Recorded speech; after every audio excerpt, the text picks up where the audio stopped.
जय हिंद मेरे दोस्तों, आपका स्वागत है आपके अपने यूट्यूब चैनल प्रथम अकादमी परिवार में। मैं सूरज कुमार।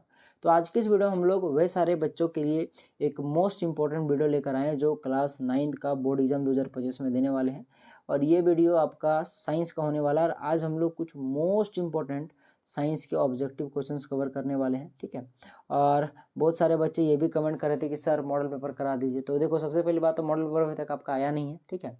और बहुत सारे बच्चे ये भी बोल रहे थे कि सर मॉडल पेपर नहीं आया, अच्छी बात है। तो अच्छी बात तो है नहीं, पर बोलते मॉडल पेपर नहीं आया कोई दिक्कत है नहीं सर, कम से कम प्रीवियस ईयर का करा दीजिए। तो आपको मैं एक चीज़ बता दूं कि ये जो मेरा वीडियो है ये 5 नंबर वाला वीडियो है, पार्ट 5। इससे पहले मैंने 4 पार्ट डाला हुआ है, ठीक है। और मैं जो इंपॉर्टेंट क्वेश्चन आपको करा रहा हूँ इस प्रकार से, ठीक है, उसमें से बहुत बार मैंने क्या किया हुआ है कि जो आपको प्रीवियस ईयर के मॉडल पेपर से आपको क्वेश्चंस दिया हुआ है इंपॉर्टेंट बोल के, ठीक है। क्योंकि नो डाउट ये बोलना गलत नहीं है कि मॉडल पेपर से क्वेश्चन आता है, ठीक है। और ये अच्छी बात है, मॉडल पेपर करना ये अच्छा होता है और इम्पोर्टेंट भी है, ठीक है। यानी कि इंपॉर्टेंट बन जाता है, इंपॉर्टेंट क्वेश्चन आते हैं मॉडल पेपर से, ठीक है ना, बोल सकते हो आप लोग, ठीक है। तो इसीलिए मैंने इंपॉर्टेंट क्वेश्चन के तौर पर कुछ वीडियो में मैंने आपको मॉडल पेपर भी कराया हुआ है, ठीक है। तो आप लोगों ने ये वाला सारा प्रश्न जैसे कि आप लोग देख रहे हो स्क्रीन पर, ये से भी देखा आपको लग रहा है क्योंकि मैंने बताया हुआ है पिछले वीडियो में। तो ये तो कभी मत सोचिएगा कि मॉडल पेपर में नहीं करा रहा हूँ, बस आप लोग इंपॉर्टेंट मेरा कर लो तो आपका मॉडल पेपर भी कंप्लीट हो जाएगा प्रीवियस ईयर का, ठीक है। तो आज हम लोग वही वाला करने वाले हैं। आज ये जो मॉडल पेपर था जिसको हम लोगों ने 20 नंबर तक करके छोड़ा हुआ था, ठीक है, उसको आगे बढ़ाएंगे। और एक मॉडल पेपर था जिसको मैंने कराया हुआ था इंपॉर्टेंट बोल के, ठीक है, उसको भी हम लोग आगे बढ़ाएंगे, ठीक है। उसको भी लगभग 20 से 21 नंबर तक मैंने लेकर छोड़ा हुआ था, ठीक है। आज उसको भी आगे बढ़ाएंगे। तो चलिए आज का सबसे पहला प्रश्न करते हैं। यानी कुल मिलाकर आज मैं बात करूँ तो 39-40 प्रश्न होंगे, यानी कि लगभग 40 प्रश्न मैं आपको कराऊंगा, ठीक है। चलिए, सबसे पहला प्रश्न है कि NH3 का आणविक द्रव्यमान क्या होगा। यानी कि सीधा सीधी बोलो तो इसका आपको मोलिकुलर मास पूछा है। तो देखो, आपके पास यहाँ पे है NH3, ये आपके पास एक मॉलिक्यूल दिया हुआ है। यहाँ पे देख सकते हो कि N पर आपके पास देखा जाए तो आपके पास यहाँ पे नाइट्रोजन दिया हुआ है, H पर हाइड्रोजन, नाइट्रोजन और हाइड्रोजन दिया हुआ है, ठीक है। सबको पता है कि नाइट्रोजन का जो द्रव्यमान होता है वो 14 होता है, ठीक है। और जो हाइड्रोजन होता है उसका 1 होता है, ठीक है। और एक चीज़ याद रख लीजिएगा, हाइड्रोजन 118 में से एक लौता ऐसा एलिमेंट है जिसके पास अपना न्यूट्रॉन नहीं होता है, ठीक है। इसी का ऐसा ही एक एलिमेंट है जिसके पास न्यूट्रॉन होता ही नहीं है, ठीक है। तो याद रखना मेरी बात। अच्छा, तो हम लोग यहाँ पे देख रहे हो कि जो आपके पास नाइट्रोजन है उसका जो द्रव्यमान होता है वो 14 होता है और हाइड्रोजन का 1 होता है। टोटल यहाँ पे 3 गो हाइड्रोजन है। यानी कि इसका यहाँ पे देखा जाए तो आपके पास कितना हो जाएगा, आपके पास यहाँ पे 3 हो जाएगा, क्योंकि 3 गो हाइड्रोजन है तो इनको आपस में जोड़ दो तो आपके पास 3 इसका वेट आ गया, ठीक है। और यहाँ पे तो 14 आपके पास है ही, ठीक है। तो आपके पास 14 और अगर 3 को अगर आप लोग जोड़ दोगे तो कितना हो जाएगा आपके पास 17 हो जाएगा, जो कि ऑप्शन नंबर आपके पास डी में दिख रहा है। और मोलिकुलर मास को हम लोग यू से मेजर करते हैं, ठीक है। इसका यूनिट समझ लो एक प्रकार से यू होता है, इसलिए आप लोग 17 यू लिखोगे तो डी नंबर का ऑप्शन आपका करेक्ट हो जाएगा। अब फटाक से H2O का मोलिकुलर मास आप लोग मुझे कैलकुलेट करके बताओ, ठीक है। यही सब जनरली क्वेश्चन में आता है। NH3, H2O, H2SO4, ठीक है ना, आपका HCl, ये सब का कर लीजिएगा, ठीक है। चलिए आगे बढ़ते हैं। स्थिर अनुपात का नियम या निश्चित अनुपात का नियम क्या है। बेसिकली दोनों एक ही टर्म है, एक ही चीजें हैं। स्थिर अनुपात का नियम बोलो चाहे निश्चित अनुपात का नियम बोलो। तो देखो यहाँ पे अनुपात है ना, अनुपात पे ध्यान रखिएगा। बच्चे इसमें गलती से सी नंबर का ऑप्शन मार देते हैं, जो कि क्या लिखा हुआ है, रासायनिक अभिक्रिया में द्रव्यमान को ना तो बनाया जा सकता है और ना ही नष्ट किया जा सकता है। बेसिकली ये जो बच्चे मारते हैं ये गलत है, क्योंकि ये स्थिर अनुपात या निश्चित अनुपात का नियम नहीं है, ये बेसिकली द्रव्यमान संरक्षण का नियम है। और द्रव्यमान संरक्षण का नियम और स्थिर अनुपात का नियम दोनों अलग अलग है। तो आखिर भाई साहब स्थिर अनुपात का नियम है क्या, तो समझो, रासायनिक पदार्थ में तत्व हमेशा द्रव्यमान के अनुसार निश्चित अनुपात में मौजूद होते हैं। यानी सीधा सीधी बताओ तो जैसे आप लोग जल का एग्जाम्पल लो, H2O का, तो जल चाहे समुद्र का हो, चाहे आपके घर का हो, या नली का हो, चाहे गटर का हो, वो जल ही रहेगा। उसमें आपका हाइड्रोजन 2 रहेगा और ऑक्सीजन 1 रहेगा, ये फिक्स है इसका अनुपात, ठीक है ना। तो बेसिकली यही आपका होता है। और कभी कभी H2O का आपका अनुपात भी पूछ लेता है। बताओ H2O में हाइड्रोजन और ऑक्सीजन का अनुपात कितना होगा, हाइड्रोजन 2 ऑक्सीजन 1 है, इसलिए 2:1 हो जाएगा। कभी उल्टा भी पूछ देता है, ऑक्सीजन और हाइड्रोजन का अनुपात क्या होता है, तो 1:2 हो जाता है। ये सब मैंने प्रीवियस वीडियो में बताया हुआ है, ठीक है। मैं जितना भी पार्ट ले रहा हूँ एक भी पार्ट को मिस नहीं करना है, सारा का सारा पार्ट जरूर देख लीजिएगा, क्योंकि जनरली मैं जो भी क्वेश्चन आपको कराता हूँ वो सब क्वेश्चंस रिपीट नहीं होता, यानी कि मैं जो पार्ट करा दिया उसमें जो मैं क्वेश्चंस कराता हूँ वो जनरली बहुत ही कम चांसेस होते हैं जो रिपीट होते हैं, ठीक है ना। इसीलिए सब पार्ट को कर लीजिएगा, ऐसा ना हो कि आप लोग एग्जाम देने बैठ गए हो और जो पार्ट आपने देखा ही नहीं और उसी पार्ट से क्वेश्चन आया हुआ है, तब फिर बोलोगे सर क्वेश्चन भेड़ा नहीं, ऐसा नहीं होता है, ठीक है। चलिए आगे बढ़ते, इसलिए सब पार्ट को देखना है। निम्नलिखित में से कौन 36 ग्राम जल का सही प्रतिनिधित्व करता है? तो देखो, सबसे पहली बात, जल का आपको मोलिकुलर यहाँ पे देखा जाए तो आपके पास मास निकाल लेना है, जो कि अभी मैंने आपको दिया भी था होमवर्क के रूप में। तो यहाँ पे जल में हाइड्रोजन 2 है, तो हाइड्रोजन का 1 होता है, तो 2 हाइड्रोजन का 2 हो गया, ठीक है। और ऑक्सीजन यहाँ पे का ऑक्सीजन की बात करो तो इसका कितना होता है, जनरली इसकी परमाणु संख्या 8 होती है, तो द्रव्यमान इसका 16 होगा। तो इधर 16 और 2 को जोड़ दोगे तो कितना हो जाएगा, 16 और 2, जनरली बच्चे 32 कर देते हैं, जो कि गलती हो जाता है, गुणा नहीं करना है, जोड़ना है। तो कितना हो जाएगा, 18 यू हो गया जनरली एक मोल जल का। यानी कि अगर कभी आप लोग जल बोलो तो जल का जो आणविक द्रव्यमान निकला, ठीक है ना, जो कि कितना निकला, 18 यू। ये बेसिकली 18 यू जो निकला ये एक मोल का मान निकला, यानी कि एक मोल अगर आप लोग बोलो, ठीक है ना, इलेक्ट्रॉन, या फिर बोलो कि एक मोल अगर परमाणु लोगे, इलेक्ट्रॉन बोलना गलत होगा, एक मोल अगर परमाणु लेते हो जल के अणु का, या फिर बोलो कि जल परमाणु का आप लोग अगर एक मोल लेते हो तो वो आपका 18 ग्राम के बराबर होता है, इसका मतलब ये होता है। तो यहाँ पे बेसिकली 36 ग्राम दिया हुआ है और पता है कि 18 का डबल 36 होता है, 18 दूना 36 होता है, यानी कि 2 मोल आपका करेक्ट हो जाएगा, ठीक है। तो आपके पास एक नंबर का ऑप्शन करेक्ट हो जाएगा। जनरली जो भी आपको दिया हो एग्जाम में HNO या फिर बोलो कि NH3 हो गया, ठीक है ना, बेसिकली ये आपको दिया हो, ठीक है ना, तो इसका आप लोग नॉर्मली क्या निकालो, इसका आप लोग आणविक द्रव्यमान या मोलिकुलर मास निकालो, तो वो जो निकलेगा वो आपका एक मोल के वेट के बराबर होगा। यानी कि जो भी आपको यहाँ पे तत्व यौगिक दिया हो, ठीक है ना, उसका जो आपके पास द्रव्यमान संख्या होगा, ठीक है ना, मोलिकुलर द्रव्यमान होगा, वही आपका एक मोल के बराबर होता है। अब उसके हिसाब से देखना कि आपके पास जो भी द्रव्यमान निकला उसका कितना गुणा आपको क्वेश्चन में दिया हुआ है उतना मोल कर दीजिएगा। जैसे कि देख लो यहाँ पे 18 यू होता है लेकिन दिया हुआ 36, यानी कि 2 गुना दिया हुआ है, यानी कि 2 मोल होगा, ठीक है। आपका ए नंबर ऑप्शन करेक्ट हो जाएगा। अच्छा, न्यूट्रॉन पर डैश आवेश होता है, तो न्यूट्रॉन पर 0 आवेश होता है, वो आवेशहीन होता है, ठीक है। तो आपके पास बी नंबर ऑप्शन करेक्ट हो जाएगा। चलिए आगे बढ़ते हैं नेक्स्ट प्रश्न की ओर। लिखा है कि अल्फा कण क्या है? तो देखो अल्फा कण जो होता है ना बेसिकली धनावेशित हीलियम परमाणु के कण होते हैं, ठीक है, हाँ हीलियम। चलिए आगे बढ़ते हैं नेक्स्ट प्रश्न की ओर। अच्छा आप बताओ तो अल्फा कण की खोज किसने की थी? ये वाला क्वेश्चन मैं आपसे पूछना चाहता हूँ, इसका आंसर मुझे जरूर बताइएगा, ठीक है। चलिए आगे बढ़ते हैं।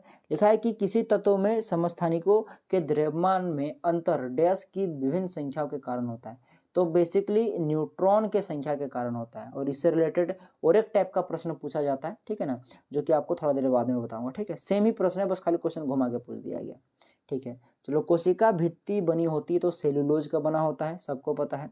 चलिए आगे बढ़ते हैं। निम्नलिखित में से किस कोशिकांग में अपना डीएनए तथा राइबोसोम होता है? तो माइटोकॉन्ड्रिया के जैसा जो आपके पास प्लासिड्स यानी कि जो डी नंबर का ऑप्शन है ये आपका अपना डीएनए और राइबोसोम रखता है, ठीक है। तो बी नंबर का ऑप्शन करेक्ट हो जाएगा। चलिए आगे बढ़ते हैं नेक्स्ट प्रश्न की ओर। लिखा है कि किसी कोशिका में 16 क्रोमोसोम है, उस कोशिका में अर्धसूत्रीय विभाजन के फलस्वरूप बने संतति कोशिका में कितने क्रोमोसोम पाए जाएंगे? ऐसी बात है, आपके पास 16 है तो आपके पास 8 पाया जाएगा, एक नंबर का ऑप्शन आपके पास करेक्ट हो जाएगा, ठीक है। चलिए आगे बढ़ते हैं नेक्स्ट प्रश्न की ओर। अच्छा, दिए गया चित्र किस उत्तर का उदाहरण, बोलो कि किस उत्तर को बता दो। ये जो है आपके पास, ये देखा जाए तो आपके पास पैरेनकाइमा को दिखाता है, ठीक है। तो ए नंबर ऑप्शन आपका करेक्ट हो जाएगा, ठीक है। ये आप लोग एनसीईआरटी में देखना, आपका हूबहू पिक्चर आपको मिल जाएगा, ठीक है। बस एनसीईआरटी में रंगीन दिखेगा तो यहाँ आपके पास ब्लैक एंड व्हाइट दिख रहा है। अच्छा, बादाम का छिलका किस उत्तक का बना होता है? तो बादाम का छिलका का अगर मैं बात करूँ तो ये बेसिकली स्क्लेरेनकाइमा का बना होता है, सी नंबर ऑप्शन आपका करेक्ट हो जाएगा। चलिए आगे बढ़ते हैं नेक्स्ट प्रश्न की ओर। लिया है कि मांसपेशियों को अस्थि से जोड़ने वाली संयोजी ऊतक को क्या कहते हैं? तो उसको हम लोग बेसिकली कंडरा, यानी कि जो बी नंबर का ऑप्शन है ये आपका करेक्ट आंसर हो जाएगा। चलिए आगे बढ़ते हैं इस प्रश्न की ओर। जीवों के वर्गीकरण के लिए सर्वाधिक मूलभूत लक्षण क्या हो सकता है? तो सर्वाधिक मूलभूत जो लक्षण होते हैं वो बेसिकली उनकी कोशिका संरचना की होती है, ठीक है। तो बी नंबर का ऑप्शन आपका करेक्ट हो जाएगा। उसके आधार पर हम लोग उसको क्या कर सकते हैं, विभिन्न वर्गों में विभाजित कर सकते हैं। अच्छा, नील हरित सवाल किस वर्ग में आते हैं? तो बेसिकली वो मोनेरा में आते हैं, ठीक है। ए नंबर का ऑप्शन करेक्ट हो जाएगा। जीवाणु भी इसी में आता है, जो कि क्वेश्चन आपको मिलेगा आगे चल के। अच्छा, जंतु जगत का सबसे बड़ा संघ कौन सा है? तो ऑर्थोपोडा का है, बी नंबर का ऑप्शन आपके पास करेक्ट हो जाएगा। चलिए आगे बढ़ते हैं। दिए गए कौन सा रोग वायरस से होता है? कोरोना वायरस सुना है ना आप लोगों ने, कोविड-19, तो वायरस का तो नाम में है। तो डी नंबर का ऑप्शन करेक्ट हो जाएगा। इस प्रकार से आपका बन सकता है प्रश्न। चलिए, संक्रमण रोग के लिए उदाहरण है। तो संक्रमण रोग की अगर मैं बात करूँ तो यहाँ देखा जाए तो आपके पास संक्रमण रोग में बात करूँ तो क्षय रोग, टीबी हो जाएगा। ठीक है, आपका सी नंबर का ऑप्शन आपका करेक्ट हो जाएगा। चलिए आगे बढ़ते हैं नेक्स्ट प्रश्न की ओर। अच्छा, ग्रीन हाउस गैस है तो basically green house gas carbon dioxide को कहते हैं। अच्छा, ये क्वेश्चन और एक तरह से पूछा जा सकता है जो कि मैं आगे चलकर वो कराऊंगा। ठीक है, चलिए आगे बढ़ते हैं। दिए गए पोषक पदार्थ में पौधे के लिए कौन वृहद पोषक पदार्थ है?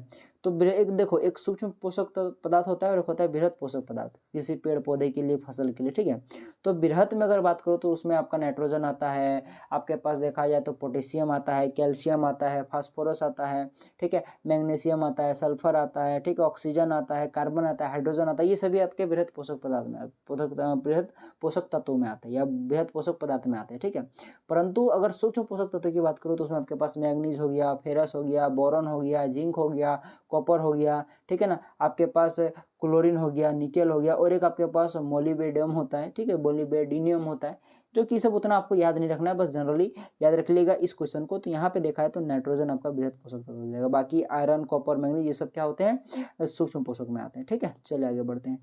अच्छा, वायुमंडल में पाए जाने वाले ऑक्सीजन में विषैले अणु को क्या कहते हैं? देखो, ऑक्सीजन तो O2 बड़ा अच्छा चीज़ है, हम लोग इसी से हम लोग जिंदा रहते हैं, लेकिन इसमें अगर ओरेगो मिल जाए यानी कि O3 बन जाए तो ये जहरीला हो जाता है, जो कि ओजोन इसका नाम है, यानी कि बी नंबर का ऑप्शन आपका करेक्ट हो जाएगा। चलिए आगे बढ़ते हैं नेक्स्ट प्रश्न की ओर। तो अब यहाँ से हमारा बेसिकली वो दूसरा सेट शुरू होता है जिसको हम लोगों ने 20 नंबर तक करके छोड़ा हुआ था। ठीक है, चलिए इसको करते हैं हम लोग। कहाँ गया 20 नंबर? ये सब देखो, ये सब क्वेश्चन आपको देखा देखा लग रहा है क्योंकि ये सब मैंने कराया था। ठीक है, पर यहाँ से जो है वो चीज़ें चेंज हो गई। 20 नंबर तक कराया था, 21 से स्टार्ट करते। ठीक है, अच्छा देखो, ये प्रश्न तो बेसिकली ये तो अभी मैंने कराया, तो इसको करा के कोई सेंस ही नहीं बनता है। 36 ग्राम जल, देखो सर, 36 ग्राम जल में जल के कितने मोल मौजूद है? देखो 2 मोल अभी मैंने आपको कराया था। ठीक है, क्योंकि 1 मोल में 18 यू होता है, तो 2 मोल में 36 होगा। ठीक है ना, या फिर 36 में 2 मोल होगा। देखो सेम प्रश्न बस खाली घुमा के पूछा है, या देखना। अच्छा चलो, इसका मोलिकुलर देखा जाए तो द्रव्यमान क्या होगा? ठीक है, मोलिकुलर मास क्या होगा? तो देखो C2H2 है। ठीक है, अच्छा इसका नाम क्या आप लोग किसी को पता है क्या? पता है तो कमेंट करके बताओ। ठीक है, चलो देखो, कार्बन का आपके पास 12 होता है। ठीक है ना, कार्बन का क्या होता है? आपके पास 12 होता है, तो 2 गो कार्बन, यानी कि यहाँ पे आपके पास 24 हो गया। ठीक है, यहाँ पे देख सकते हो आपके पास हाइड्रोजन 2 गो है। ठीक है, तो हाइड्रोजन 2 गो, यानी कि एक हाइड्रोजन का 1 हो गया, तो 2 हाइड्रोजन का 2 हो गया। ठीक है ना, और 24 और इधर 2 कितना हो गया आपके पास? 26 हो गया। 26 यू, जो कि ऑप्शन नंबर बी में दिख रहा है, भले यू नहीं दिख रहा पर 26 करना हो जाएगा। इलेक्ट्रॉन की खोज किसने की थी बताओ? तो इलेक्ट्रॉन की खोज अगर हम लोग बात करें तो इलेक्ट्रॉन की खोज जे थॉमसन ने किया था। ठीक है, अच्छा प्रोटॉन की गोल्डस्टीन ने, और देखा जाए तो चैडविक ने न्यूट्रॉन की खोज किया था। चलो आगे बढ़ते हैं। अच्छा, एक तत्व में अगर देखा जाए तो 11 इलेक्ट्रॉन है तथा 12 न्यूट्रॉन है, तो उस तत्व का परमाणु संख्या क्या होगा? तो समझ लेना, देखा जाए तो जनरली अगर मैं बात करूँ तो प्रोटॉन की संख्या के बराबर ही परमाणु संख्या होता है। ठीक है, पर यहाँ तो क्वेश्चन में प्रोटॉन दिखा नहीं है। और एक चीज़ जनरली ये होता है कि प्रोटॉन और इलेक्ट्रॉन आपस में बराबर होते हैं जनरली। क्यों मैं जनरली बोल रहा हूँ? क्योंकि इलेक्ट्रॉन हो सकता है कि कम बेसी हो सकता है, पर जो तत्व का प्रोटॉन होता है वो कभी कम बेसी नहीं होता है। ठीक है, तो इसीलिए बोला जाता है कि परमाणु संख्या का जो आधार होगा वो प्रोटॉन होगा, पर क्वेश्चन में प्रोटॉन दिया नहीं है, तो जनरली होगा ये। अगर इस प्रकार से क्वेश्चन जिसमें प्रोटॉन ना दिया हो तो इलेक्ट्रॉन के बराबर ही लिया जाता है। ठीक है, क्योंकि इलेक्ट्रॉन प्रोटॉन जनरली एक आपका जो परमाणु होता है उसमें बराबर ही होता है। ठीक है, आप बोलोगे सर आपने बहुत सारा जनरली बात बोल दिया, बार बार जनरली बोल रहे हो। मैं जनरली इसीलिए बोल रहा हूँ क्योंकि आप लोग आगे चल के पढ़ो कि इलेक्ट्रॉन जो होता है वो बहुत ही भगोड़ा आदमी है, जो कि 11-12 में अच्छे से आप लोग पढ़ोगे। तो फिलहाल के लिए इसका आंसर 11 हो जाएगा, जो कि इलेक्ट्रॉन के बराबर ही होगा। बस आप लोग अभी इतना समझ लो। ठीक है, चलिए आगे बढ़ते हैं नेक्स्ट प्रश्न की ओर। अच्छा, यह है कि किसी तत्व में समान समस्थानिक में निम्नलिखित में से कौन और परमाणु का समान नहीं होगा? अरे देखो, यही प्रश्न अभी मैंने आपको बताया था ना, समस्थानिक वाला, डैश वाला, खाली था वाला। देखो ये प्रश्न कैसा घुमा के पूछ दिया है, तो न्यूट्रॉन इसका सही आंसर हो जाएगा। ठीक है, यहाँ पे और परमाणु, ये थोड़ा सा वो अवार्ड लग रहा है सुनने में, पर क्या कर सकते हैं, लैंग्वेज इसी प्रकार से। ठीक है, क्वेश्चन सिर्फ घुमाया हुआ है। निम्नलिखित में से कौन एक कोशिकीय जीव का उदाहरण है? एक कोशिकीय जीव का उदाहरण तो अमीबा हो गया। ठीक है, अच्छा एक कोशिकीय जीव का उदाहरण अमीबा के अलावा और क्या क्या है? और मुझे 2 नाम कमेंट करके बताओ। ठीक है, अच्छा लाइसोसोम का निर्माण कौन करता है? तो लाइसोसोम का निर्माण अगर मैं बात करूँ तो गोल्गी उपकरण, सी नंबर का ऑप्शन करेक्ट हो जाएगा। अच्छा, कोशिका झिल्ली के आर पार पदार्थों का आना जाना किस प्रक्रिया के द्वारा होता है? तो वो विसरण प्रक्रिया के द्वारा होता है, बी नंबर का ऑप्शन करेक्ट हो जाएगा। अच्छा, पौधे के शीर्ष पर कौन सा ऊतक पाया जाता है? तो पौधे के शीर्ष पर बेसिकली आपके पास देखा जाए तो शीर्षस्थ विभोज्योतक, तो यहाँ पे शीर्षस्थ विभोज्योतक तो दिख नहीं रहा होगा, पर विभोज्योति तक दिख रहा है, इसलिए ए नंबर का ऑप्शन करेक्ट हो जाएगा। चलिए, रक्त के तरल आधारत्री भाग को क्या कहते हैं? तो उसको प्लाज्मा बोलते हैं, ठीक है, जो कि आपके पास बी नंबर का ऑप्शन में दिख रहा होगा।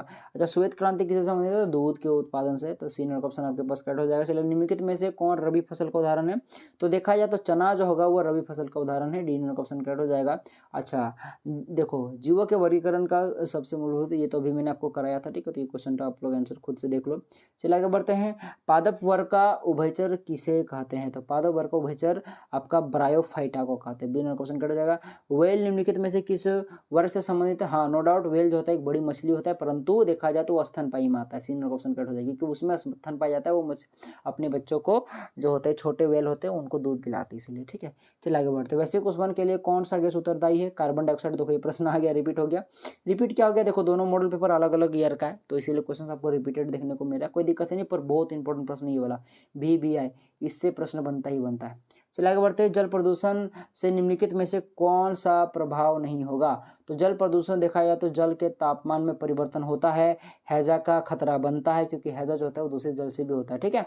अच्छा, जल में ऑक्सीजन की कमी नो डाउट होता है, परंतु फेफड़े संबंधित रोग को जल से कोई मतलब नहीं है, वो बेसिकली फेफड़ा खराब कब होगा? जब वायु प्रदूषण होता है, ठीक है। चलो, अच्छा, निम्नलिखित में से कौन असंक्रमणीय रोग है? देखो संक्रमणीय नहीं पूछा है, असंक्रमणीय रोग पूछा है। तो देखो जो रतौंधी होता है, ठीक है, ये बेसिकली असंक्रमणीय रोग होता है, ठीक है। ये अनहेल्दी डाइट वगैरह हो गया, ठीक है, इस सबसे होता है। दांतों का अच्छा से नहीं आप लोग काम, अगर यदि दांतों का अच्छा से अगर आप लोग साफ सफाई नहीं करोगे तो, ठीक है। और भी रीजन्स होते हैं। बाकी सर्दी खांसी हो गया, हैजा हो गया, कालाजार हो गया, कालाजार एक त्वचा संबंधित रोग होता है, ये सभी बेसिकली संक्रमणीय रोग में आते हैं, ठीक है। अच्छा, निम्नलिखित में से कौन दीर्घकालीन रोग है? दीर्घकालीन रोग का मतलब होता है कि जो रोग बहुत लंबा समय तक चलता है या फिर वो ठीक ही नहीं होता है। तो मधुमेह हो गया, ठीक है, ब्लड प्रेशर हो गया, ये सभी चीजें होती है। अच्छा, जीवाणु निम्नलिखित में से कौन वर्ग में आता है? तो जीवाणु अभी मैंने आपको बताया था ना आएगा, तो ये किस में आएगा? मोनेरा में आएगा, बी नंबर का ऑप्शन करेक्ट हो जाएगा। तो इस प्रकार से हम लोगों ने मोस्ट इंपॉर्टेंट क्वेश्चंस को कवर कर लिया। तो देखो मैं मोस्ट इंपॉर्टेंट में आपको प्रीवियस ईयर का मॉडल भी कवर आ रहा हूँ, और इस साल का अगर मॉडल पेपर आएगा तो वो तो कवर करा ही होगा, टेंशन नहीं लेना आपको, और नहीं आया तो भी कोई दिक्कत नहीं है। तो कुल मिलाकर आपको टेंशन बिल्कुल भी नहीं लेना, बस जो इंपॉर्टेंट करा रहा वो कर लो, तो आपका मॉडल पेपर और इम्पोर्टेंट सारा कवर हो जाएगा, ठीक है। और सभी का सभी क्वेश्चंस बहुत ही मोस्ट इंपॉर्टेंट क्वेश्चंस थे, क्योंकि भाई साहब पहली बात तो मॉडल पेपर का है, दूसरी बात ये है कि ये सभी प्रश्न प्रीवियस ईयर में आए हुए, और एक्चुअली मुझे भी पता है कि इस टाइप के क्वेश्चंस आते हैं, इसलिए इंपॉर्टेंट है, इसलिए और मैं करा भी रहा हूँ, ठीक है। तो चलिए मिलते हैं अगले वीडियो में, तब तक के लिए जय हिंद, जय भारत, और आपका दिन शुभ हो।